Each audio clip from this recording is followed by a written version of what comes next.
देखिए प्रश्न नंबर 7 में हमारे पास जांच कीजिए कि किसी प्राकृत संख्या n के लिए संख्या 6 पावर n अंक 0 पर समाप्त हो सकती है। शून्य पे समाप्त होने की बात कर रहा है। कोई संख्या शून्य पे समाप्त कब होती है? जब उसके अभाज्य गुणनखंड इस प्रकार से 2 गुणा 5, क्योंकि 2 बजे 10 और 10 में लास्ट में 0 आता है। यानी हम कह सकते हैं कि अगर कोई संख्या शून्य में समाप्त होगी तो उसके गुणनखंडों में 2 और 5 होना अनिवार्य, मतलब 5 तो होना ही चाहिए। ठीक है, तो करते हैं इसको।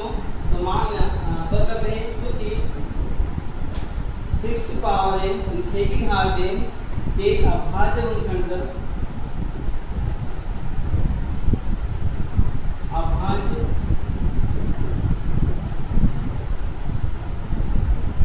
जो है क्या हो जाएंगे? 2 गुणा 3 की घात n। कैसे आया? 6 के अभाज्य गुणनखंड इधर निकाल के देख सकते हैं हम।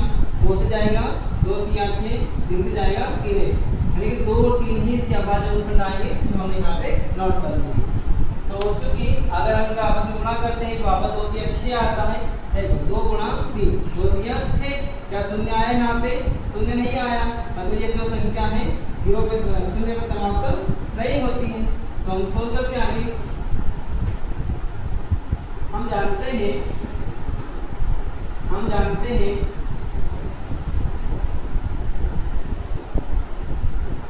कि प्राकृत संख्या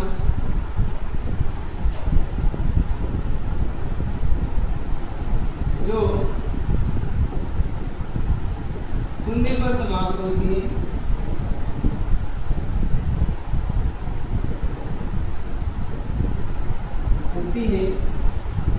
कि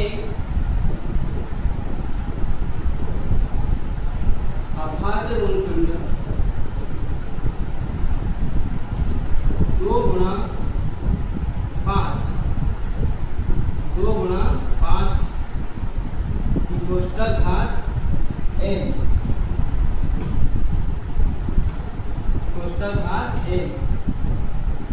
के रूप में होते हैं। इसलिए हम कह सकते हैं मतलब 6 की घात n शून्य में समाप्त नहीं होगी।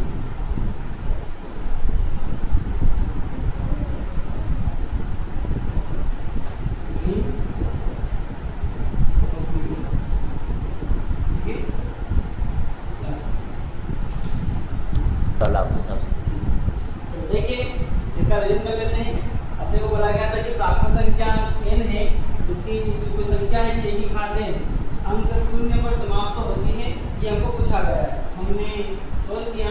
क्योंकि 6 की घात n के जो अभाज्य गुणनखंड होते हैं वो क्या होते हैं? 2 गुणा n की कोष्टक घात n। n कहाँ से लिखा? यहाँ इसकी घात में था, इसलिए हमने घात यहाँ पर भी लगा दी है। और हमने इसके अभाज्य गुणनखंड इधर निकाल दिए है साइड में।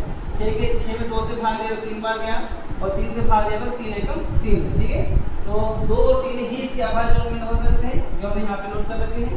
और हम जानते हैं कि प्राकृत संख्या जो शून्य पे समाप्त होती है ये अभाज्य गुणनखंड क्या होते हैं? 2 गुणा 5 के रूप में। यानी कि 2 गुणा 5 के रूप में। क्यों?